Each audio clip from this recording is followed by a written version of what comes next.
আমরা যখন আসছিলাম আমাদের উপরে হামলা চালানো হয়েছে। সকল বাধা বিপত্তি অতিক্রম করে আজকে আপনাদের সামনে উপস্থিত হয়েছি।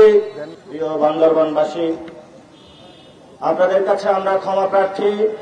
বিকাল 5টায় প্রোগ্রাম হওয়ার কথা ছিল, আমরা আজকে আপনাদের কাছে রাত 9টায় উপস্থিত হয়েছি। আমরা যখন আসছিলাম আমাদের উপরে হামলা চালানো হয়েছে।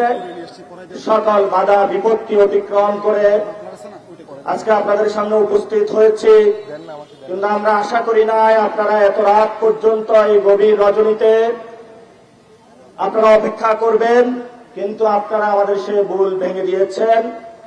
ভবিষ্যৎ বাংলাদেশ পুনর্গঠনে যারা বান্দরবান, খাগড়াছড়ি, রাঙ্গামাটিকে আধার করতে চায়, সেই জায়গাতে আজকে আপনাদের জানান দিয়ে আপনারা দেখিয়ে দিয়েছেন যে পুরো বাংলাদেশ পাহাড় হোক সমতল হোক, আমরা একই মালায় পতিত থাকব।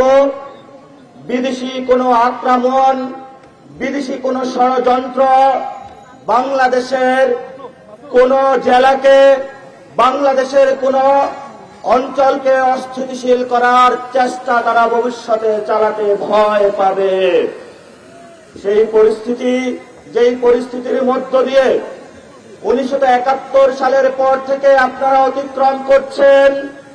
আমরা যখন ইতিহাসের পাতায় সেই লেখাগুলা পড়ি, কখনো আমাদের ভারাক্রান্ত হয়। আমাদের অনেক ভাইদেরকে আমরা এই বান্দরবানে হারিয়েছি, অনেক বোনদেরকে হারিয়েছি, যাদের রক্তের উপরে দাঁড়িয়ে আজকে আমরা বান্দরবানে উপস্থিত হয়েছি।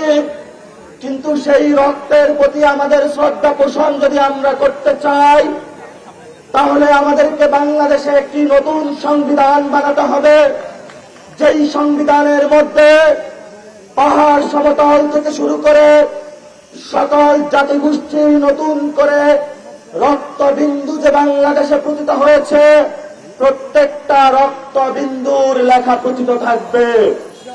আপনারা জানেন বান্দরবনে শিক্ষা ব্যবস্থার সমস্যা রয়েছে, বান্দরবনে স্বাস্থ্য ব্যবস্থার সমস্যা রয়েছে। কিন্তু গত 15 বছরে আপনারা দেখেছেন, 15 বছর নয় 50 বছরে দেখেছেন, এখানে যে রাজনৈতিক দলগুলো ছিল নিজেদের চাঁদাবাজিতে ব্যস্ত ছিল, ভাগ বটোয়ারাতে ব্যস্ত ছিল। যখনই তাদের কাছে জনগণের সমস্যা বলা হয়েছে, তারা শুধু দলীয় ক্যাডারদেরকে সুযোগ দিয়ে বান্দরবনের মানুষদেরকে তারা বঞ্চিত করেছিল।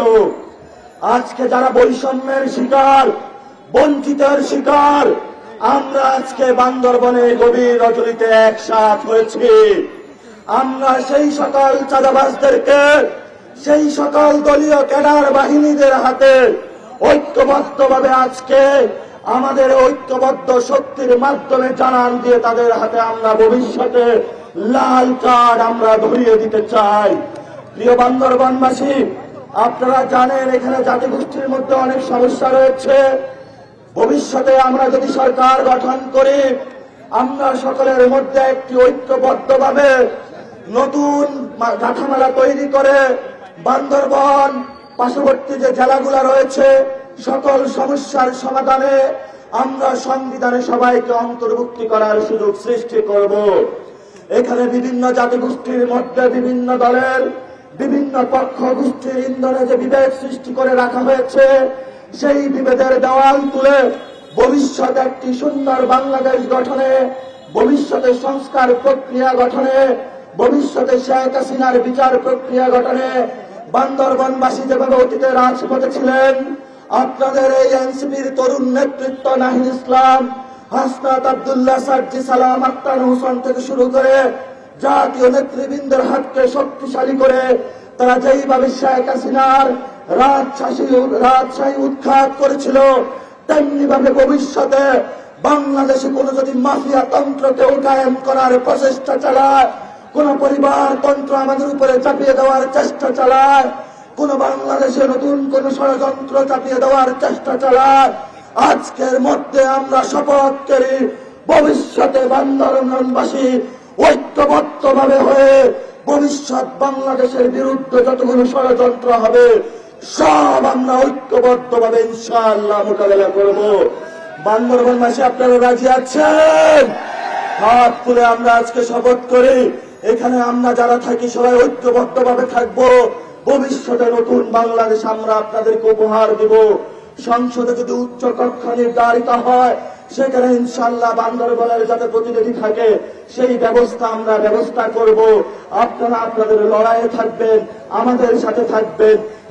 লড়াইয়ে কথা হবে, রাজপথে কথা হবে। কোন সন্ত্রাস দিয়ে আমরা কথা বলবো না, আমরা লজিক দিয়ে কথা বলবো। আমরা নতুন ভাবে বাংলাদেশ নির্মাণ করব। যারা সন্ত্রাসের পাশে কথা বলে, যারা গাড়ি বহরে হামলা দিয়ে কথা বলে, নতুন বাংলাদেশে তাদের কোন স্থান হবে না।